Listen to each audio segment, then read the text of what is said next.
There's not a lot of actors that announce they're retiring and actually properly mean it. Most of the time they just disappear for a couple of years before eventually returning for one last film. But one of the rare exceptions to the rule was the late great Sir Sean Connery.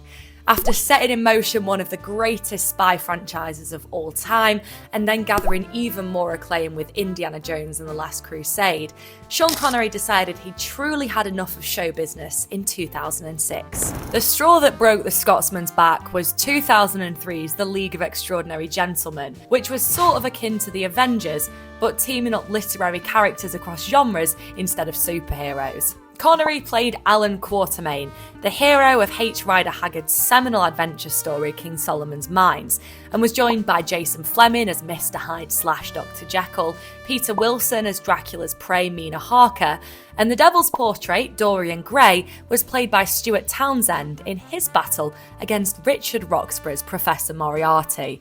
And it was just as cheesy as it sounds. Given the finished product and the fact that he turned down the role of Gandalf in Lord of the Rings to take on this part, you can understand why Connery was a bit upset with the finished product of the film.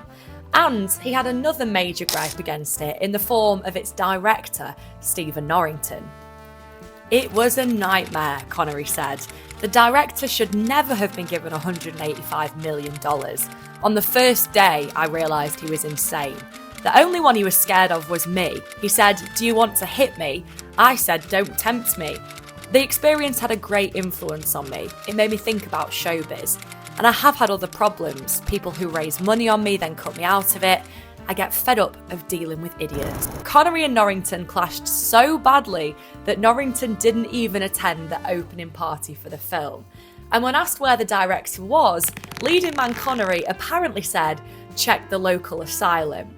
Between this, increased studio interference, and the date for the release of the film being pushed forward so that it didn't have to compete with Master and Commander, Norrington quickly burnt out, and he's not made a big feature film since. Of course, actors and directors have disagreements all the time, but it's pretty rare that two of them fall out so badly that they both decide to never work on a big film again. Connery's experience with Norrington was so bad that he decided to pull the curtain on his career for good. Well, apart from one absolutely bizarre animated film called Sir Billy, but I reckon that's a story for another time.